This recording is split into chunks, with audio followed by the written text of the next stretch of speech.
Hey guys, how goes the hunting? I hope you're all enjoying the 3.0 update. My name is Bracky, and today I'm going to be giving you guys a quick showcase of some of the sets I've made since the update dropped. I'm considering making this a weekly series, so if you guys like any of the sets in this video and want to see some more, please do consider liking the video and subscribing to the channel.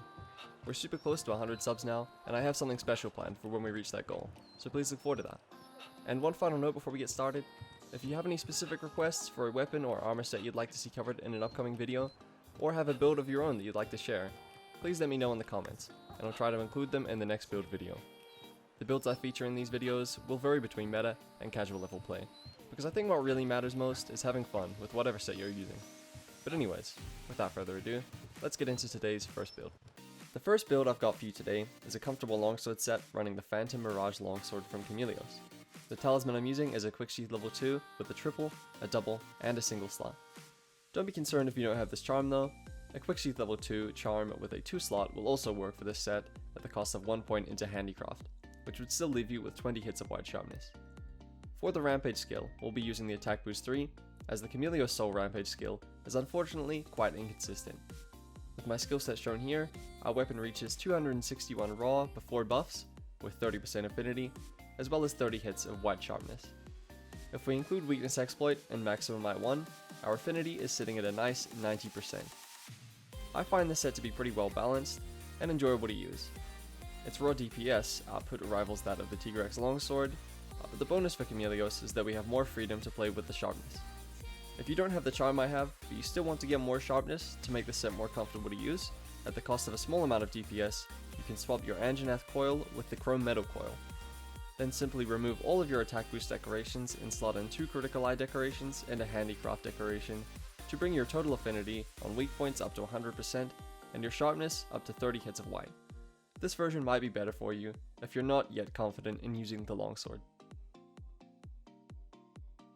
The next set I want to show you guys isn't really a mix set, but I thought I'd show you all anyways, just because of how great I think it is. I'm of course talking about the Valstrax set. The full set comes with a great set of skills for any non-elemental weapons, but also synergizes really well with the Valstrax's own weapons. The main selling point of the set comes from the skill Dragonheart. What Dragonheart does is that at 80% health or less, you'll contract Dragonfly, but also get a 10% boost to your raw damage and a big boost to your elemental resistances.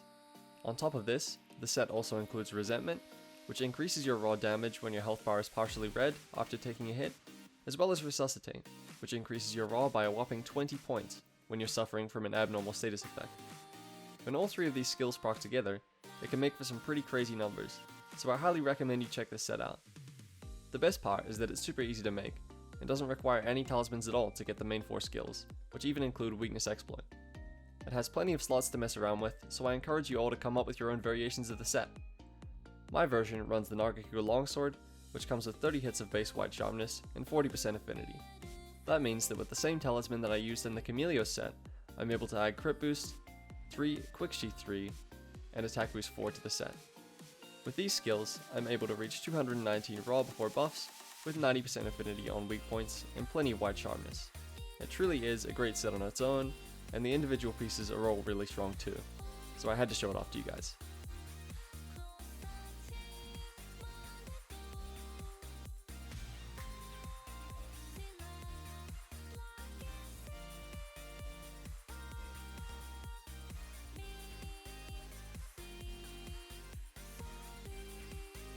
Now, some of you guys might be aware that the last 2 sets are actually both locked behind Hunter Rank 100, since you have to defeat Valstrax to craft some of the equipment. This next set, however, can be crafted immediately after defeating the new final boss. This set is more for casual play, as it doesn't run any form of crit, and is mainly focused around Olma the Narwa's new skill, Stormsoul.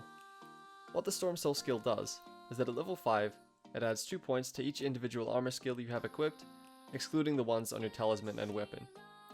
This skill can only be accessed by combining pieces from the Ibushi and Nara armor sets and upgrading them above a certain threshold. While I don't think the sets on their own are very strong at all, when combined as shown here, we can end up with a nice little nifty guard artillery set, which works pretty well with Charge Blade and Gun Lances. In order to keep with the theme of the set, I'm running the Ibushi Charge Blade, which also comes with a hefty amount of blue sharpness, so sharpness shouldn't be too much of an issue. The Rampage skill we'll be using is the Anti-Aerial Species, which will give us 10% extra damage to monsters that fly, which actually make up a large portion of the monster roster and almost all of the monsters that are weak to dragon element. Now for my talisman, I'm going to be running an attack boost level 3 with a double slot, which will allow me to get attack boost level 4 as a bonus skill. But for this set, you can really just use whichever talisman suits your weapon the best. Nice and easy.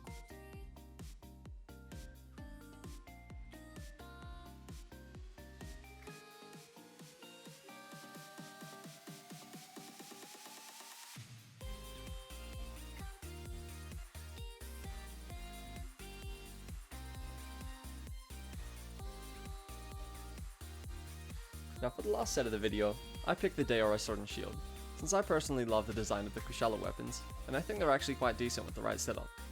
With Handicraft level 2, our weapon comes with a nice 30 hits of white sharpness, and a solid amount of ice element, which we'll be boosting up with the ice attack skill. Now for our rampage skill, we'll be running Kushala Deora Soul, which effectively just boosts our affinity by 25%, which is continuously maintained so long as you're attacking the monster. With the armor skills shown here, we're able to boost our ice element up to 47, and our affinity up to 85% on weak points.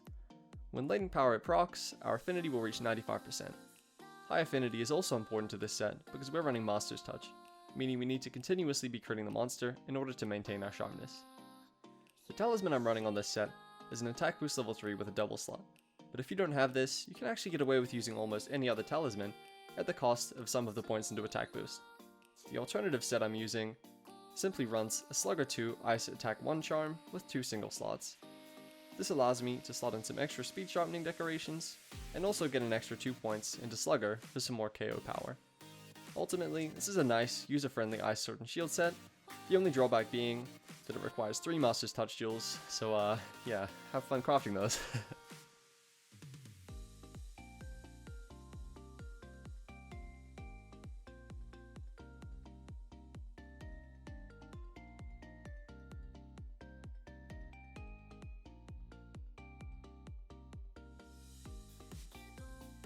And that brings us to the end of today's video. I really do hope you guys have enjoyed, and you're able to put some of these sets to good use.